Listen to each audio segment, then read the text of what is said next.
I wanted to remind him of 9/11, and I leave you with this. But I had a friend of mine, for whatever reason, was watching the news.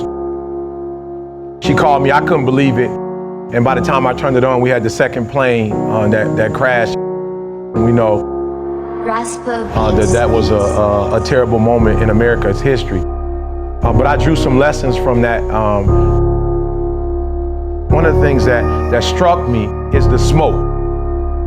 And I don't know if you guys watched it, but there was so much smoke, and debris.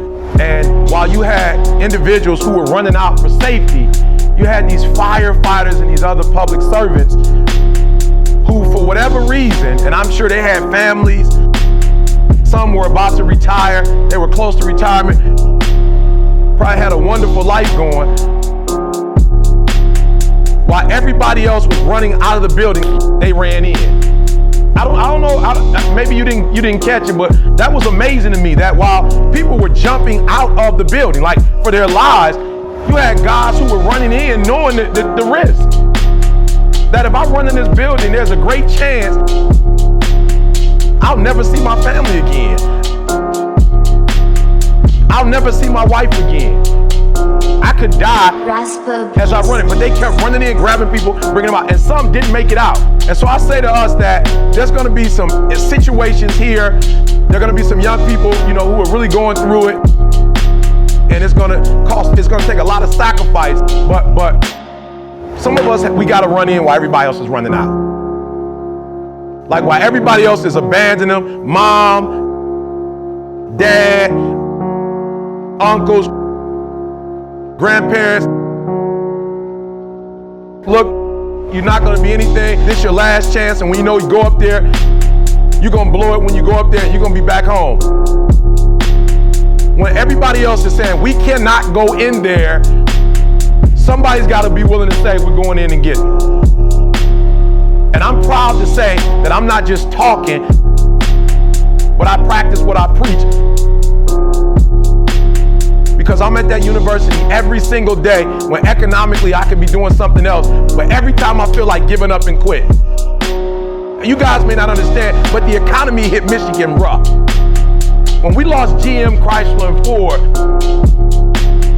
I mean, they're firing people at Michigan State every single day. I mean, financially, Detroit is like little Afghanistan.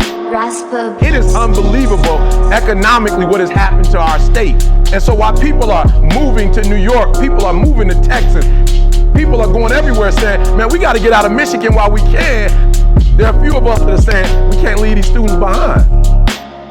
We cannot leave these students behind. They need us. And if we leave, they're not going to have anything. And so I'm saying there are a few of you in the room, when everybody is going out, I need you to continue to go in. When everybody else is like, you know what, this guy, he's giving 50 chances. Look, throw your hands up. I want you to do the 51st for me, all right? The second one that I love is that these individuals, they were committed. Like they were committed. They were committed to the job. They make no excuses. And sometimes, I hear people come to work and they, Eric, it's Monday, I don't want to be here, I don't like this place, and there's some things going on. And I have to remind individuals that you made a commitment. Like nobody, put you in chains and force you to come to work every day.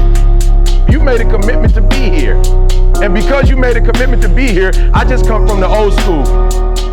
My father who raised me, his thing was, son, you may not be the best, but leave everything on the floor.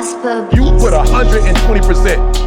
120%. If you get a C out of your class, I want to know that you went to tutoring, that you met with the professor, you did your homework, everything you could possibly do, you did it.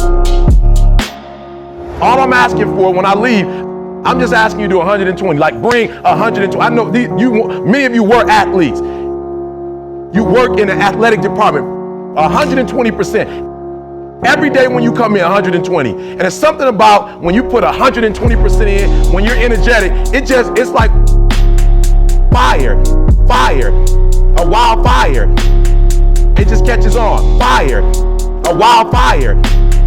And when people see your enthusiasm, when people see your pride, when people see you want to be here and you want to make a change, that you are a change agent, that you're not afraid to rethink some things you thought before, and that you too are in the process of learning.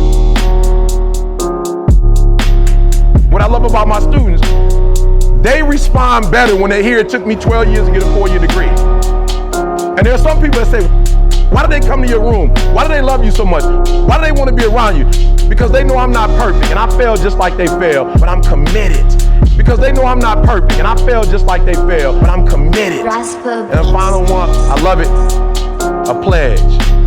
The firefighters that went in, they made a pledge that this is what we do. When there's a fire, we go in.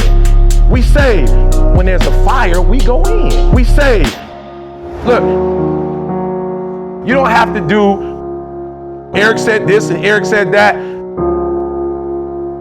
Look, that's not important for you to necessarily embrace all of the concepts that I gave you, but it is important for you to embrace the concepts you believe in. That's important. Those things that you say that you believe in, the commitment you made to this university,